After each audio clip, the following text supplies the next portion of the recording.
اعوذ باللہ من الشیطان الرجیم بسم اللہ الرحمن الرحیم قال یا آدم انبئہم باسمائہم، اللہ نے فرمایا کہ آدم ان کو بتاؤ ان کے نام. فلما انباہم باسمائہم، تو جب انہوں نے بتا دیے ان کو فرشتوں کو ان کے نام، قال الم اقل لکم انی اعلم غیب السماوات والارض، تو اللہ نے فرمایا کہ میں نے کہا نہیں تھا کہ میں جانتا ہوں آسمانوں اور زمین کی تمام غائب چیزوں کو جو تمہاری نگاہوں سے بھی اوجھل ہے، غیب.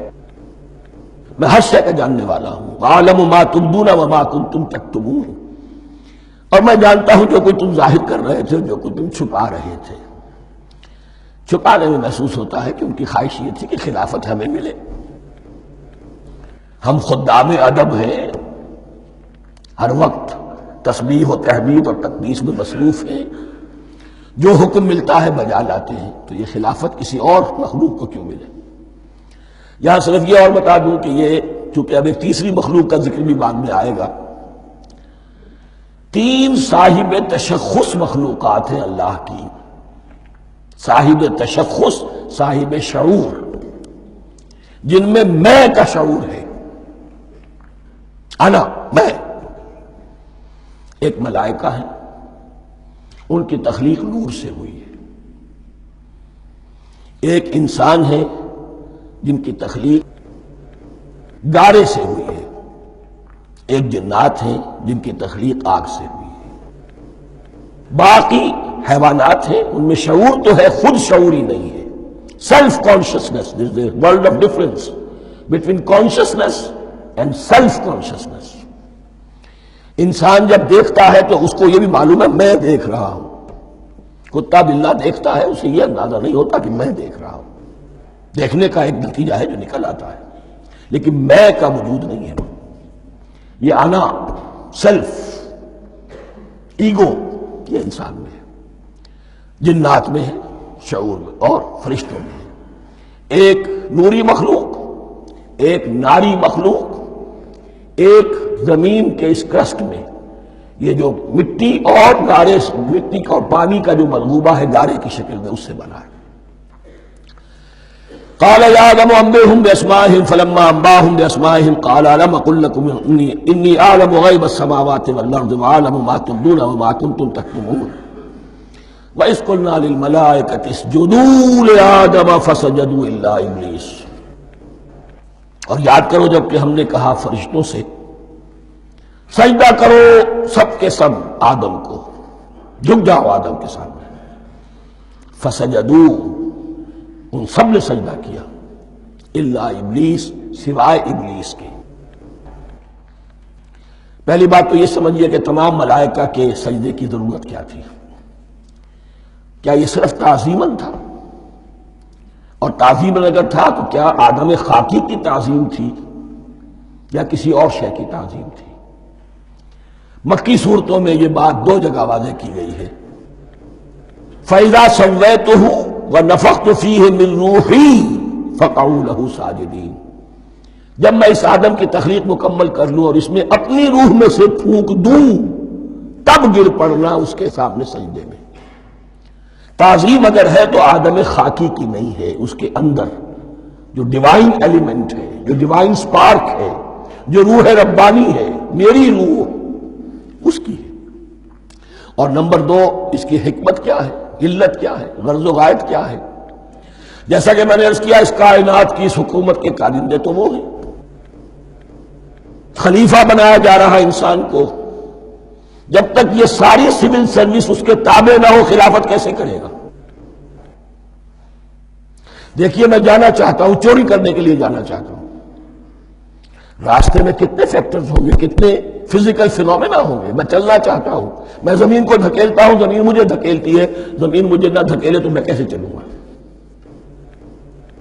یہ پوری کائنات جو ہے، یہ جب ہم کو ارادہ کرتے ہیں اور کوئی فعل کرتے ہیں تو اس فعل کے پورے ہونے میں، اس کے ظہور میں نہ معلوم کون کون سے ایلیمنٹس ہیں، کون کون سی فورسز آف دی نیچر ہیں جو ہمارے ساتھ موافقت کرتی ہے تو ہم وہ کام کر سکتے ہیں.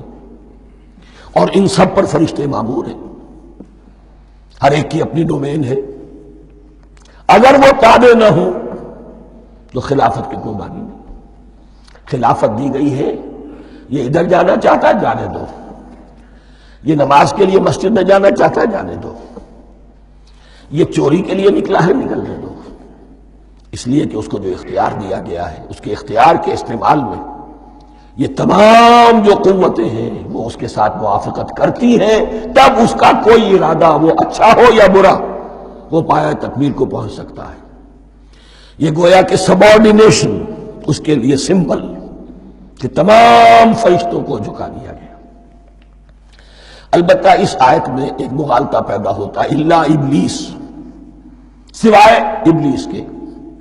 مغالطہ یہ پیدا ہوتا ہے کہ شاید وہ بھی فرشتہ تھا، اس لیے کہ حکم تو فرشتوں کو دیا گیا تھا۔ پھر نوٹ کیجئے اس سے پہلے، بہت پہلے سورہ کہف نازل ہو چکی ہے، اور سورہ کہف میں فرما دیا گیا ہے کان من الجن ففسق عن امر ربی، وہ جن تھا پس اس نے سرکشی کی اپنے رب کے حکم سے۔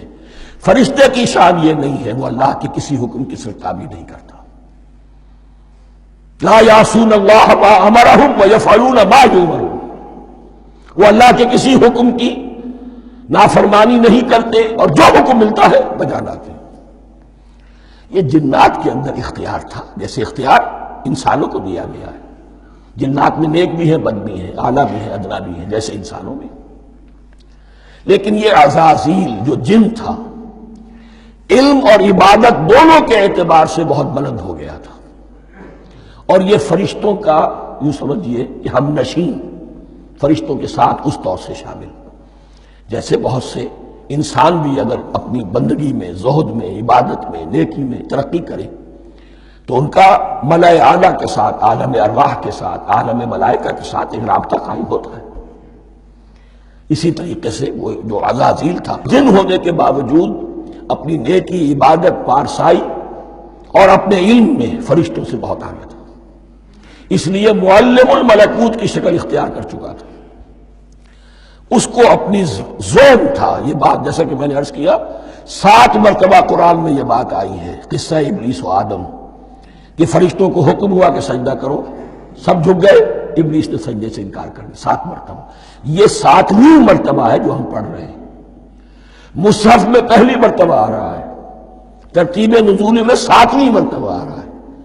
یہ آدم و ابلیس کا قصہ اس سے آگے سورہ اعراف میں آئے گا، پھر سورہ ہجر میں آئے گا، سورہ بنی اسرائیل میں آئے گا، سورہ کہف میں آئے گا، سورہ طٰہٰ میں آئے گا، سورہ صاد میں آئے گا، 6 مرتبہ مکی قرآن میں، 1 مرتبہ یہاں۔ تو یہاں اشارہ نہیں کیا، اس لیے مغالطہ ہو سکتا ہے، لیکن یہ کہ سورہ کہف میں آپ کو بتا چکا ہوں کان من الجن ففسق عن امر ربی، اس نے اپنے رب کے حکم سے سرتابی۔ ابلیس اس کا صفاتی نام ہے اب، اس لیے کہ اب لسیبلسو کے معنی ہوتے ہیں مایوس ہو جانا،